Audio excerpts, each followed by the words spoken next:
All right, we finally got a warm day here in Midmo, and it's time to do some fishing.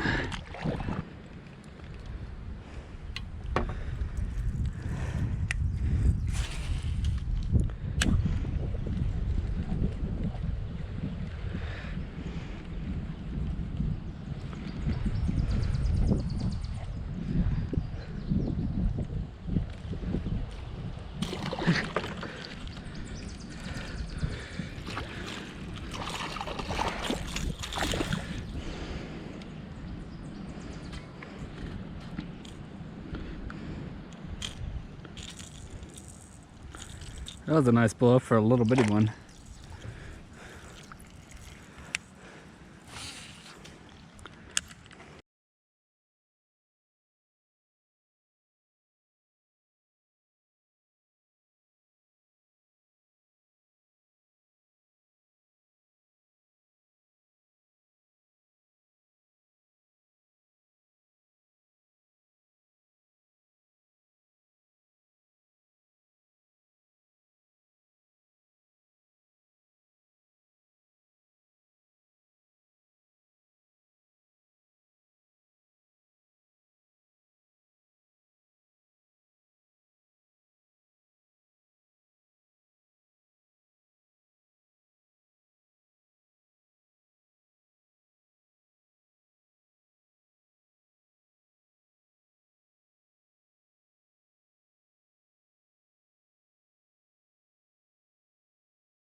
$4.14, almost 5. Well, I thought it was a 5-pounder. It certainly looks like a 5-pound fish. That's a nice fish there. Probably good 21 inches long, 22. We'll let her go. See you later. Tell your big sister, huh?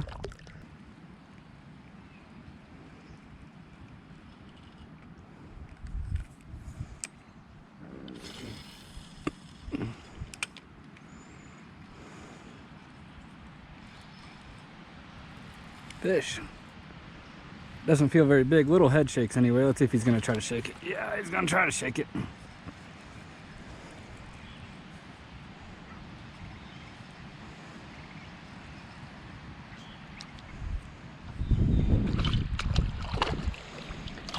I think he's got it pretty good in there.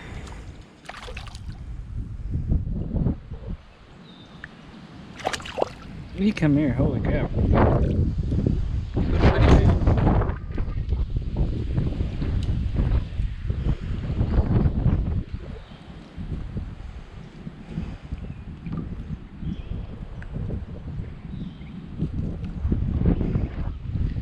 Pretty guy.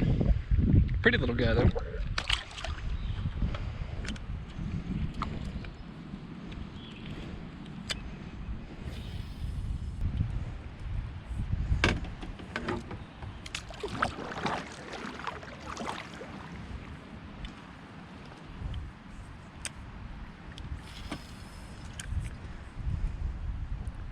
I hit a fish right in the freaking mouth, didn't I?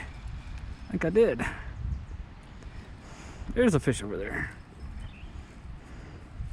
You're just not big. Let's see if I can pull it up. Oh, it's bigger than I thought.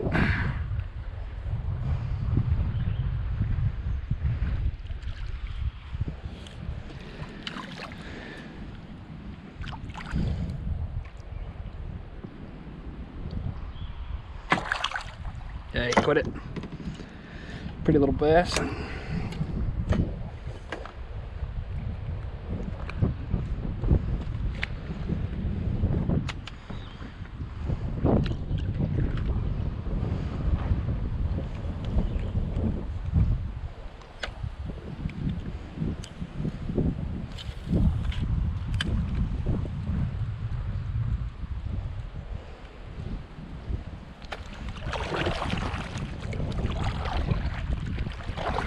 very unfortunate.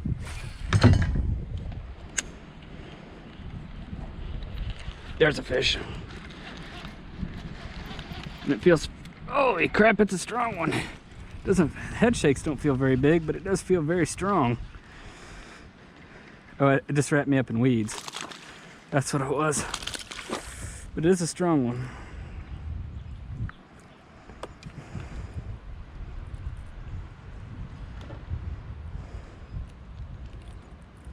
Ah, dang, that's the problem with trebles. You hate to see that.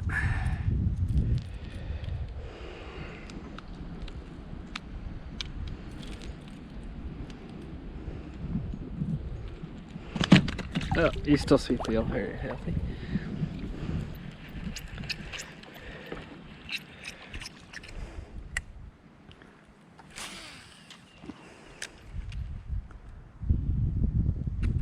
There it is.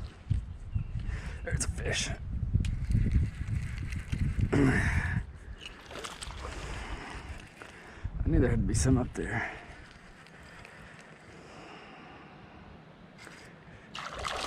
Found some weeds, didn't you, buddy? Oh, hang on. Hang on, calm down. I'm gonna get you unhooked in a second, okay?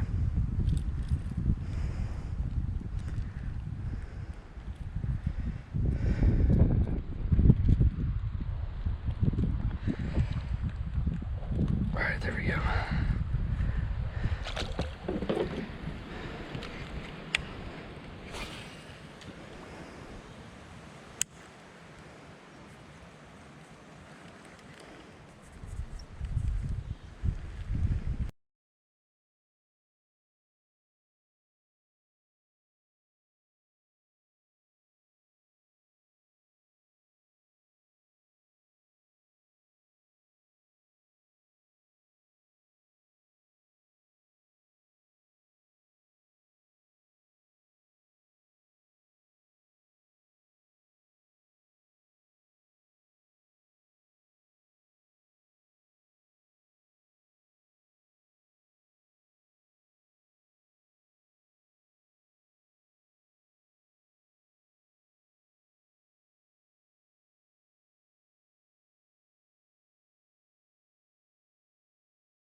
Fish on. Little one. Ain't hooked great.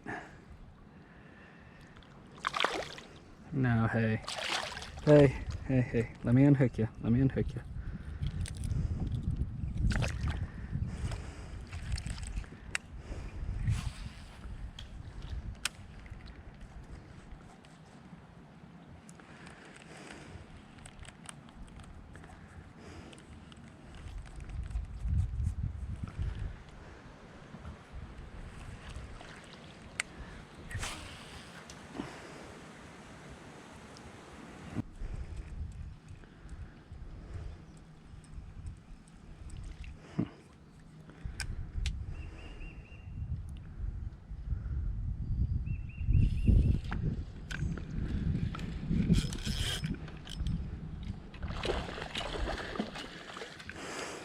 That was an incredibly lucky cast.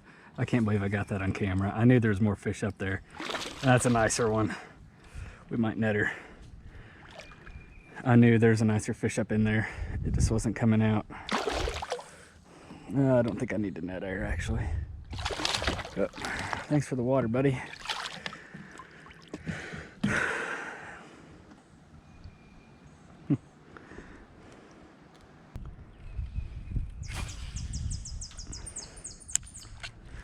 Fish on. It's in the weeds. It is wrapped up. I have no idea how big it is. It took it immediately into the weeds. And we got ourselves a mess.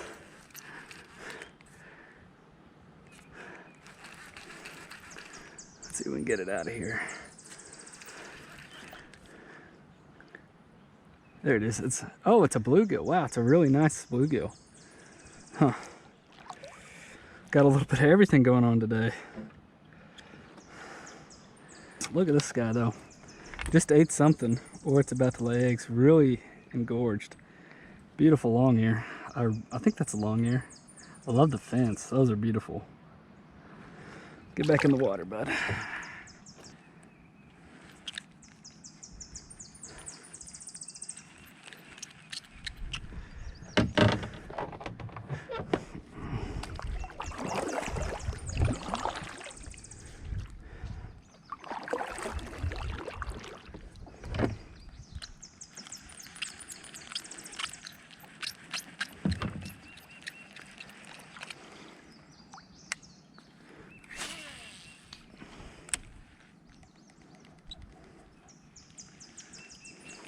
There's a fish. A little bass.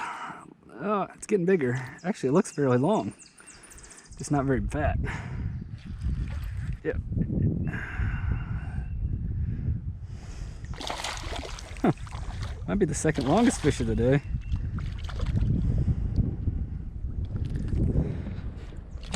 No.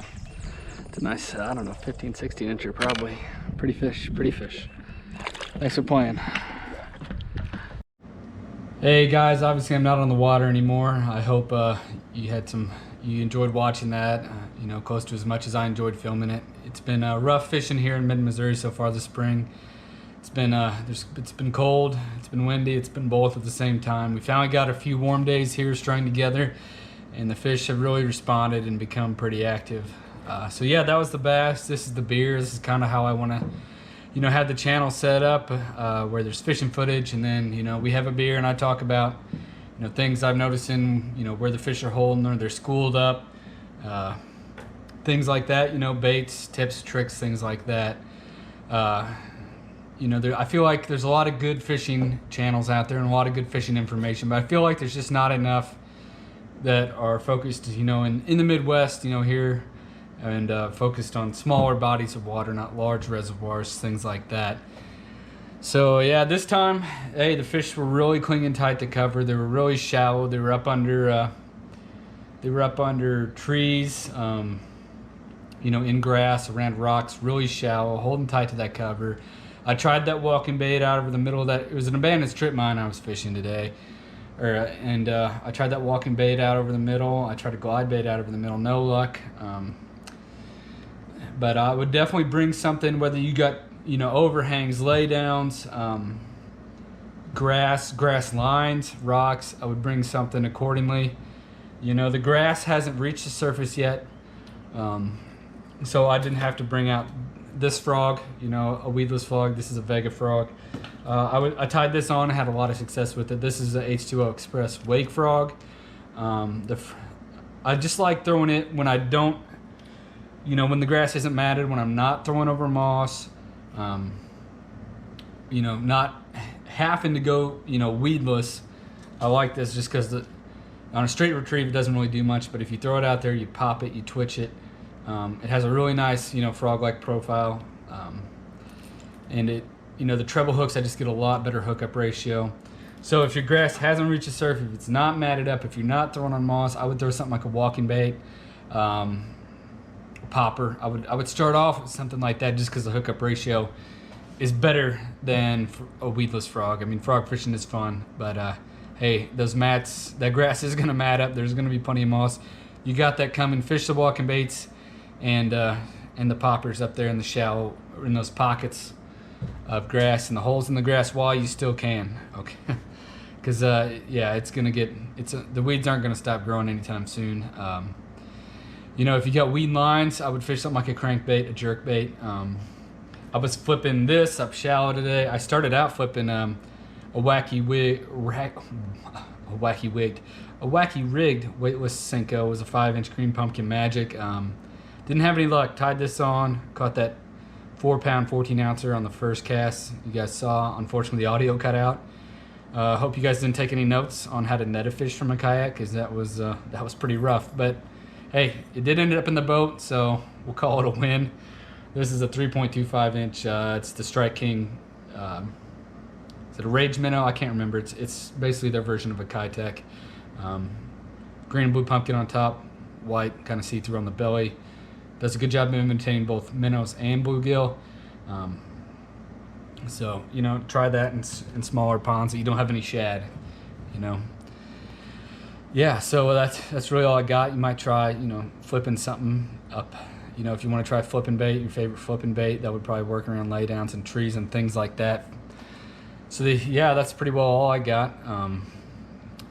Like I said, I tried a walking bait, a glide bait, but they were holding too tight to cover for me to throw the glide bait up in there and have any kind of success with it. But I would probably try that or a jerk bait on weed lines. And that's pretty much all I got for right now. So if you enjoyed that, you know, stick around. There's going to be more fishing, mainly largemouth here in mid-Missouri. I probably will chase some muskie. No guarantees that I'll get any on camera. Probably, you know, it'd just be a whole long video like today's would just be a lot of casting, but maybe I can get a couple catches here on camera. Yeah, be chasing muskie here in a few weeks. Probably be chasing some smallmouth on some Missouri rivers, Ozark rivers in southern Missouri here in a couple of months. Once you know, the water level comes down a little bit and they slow down a little bit. Who knows? Maybe some trout, maybe some crappie, maybe even some walleye. I've caught all of them all before, but we'll see. So if you like that kind of thing, you don't find me too annoying. You can go ahead and subscribe. There's going to be more videos. I appreciate you watching. Until, you know, oh, if you do catch bass on beds, if you are seeing the bass are on beds, please get those back in there as quickly as possible. You know, just that really helps, you know, keep those fried, keep those eggs safe, keep that bass population good. I just wanted to mention that. But yeah, until next time, hey guys, stay safe, good luck, wear sunscreen, and cheers.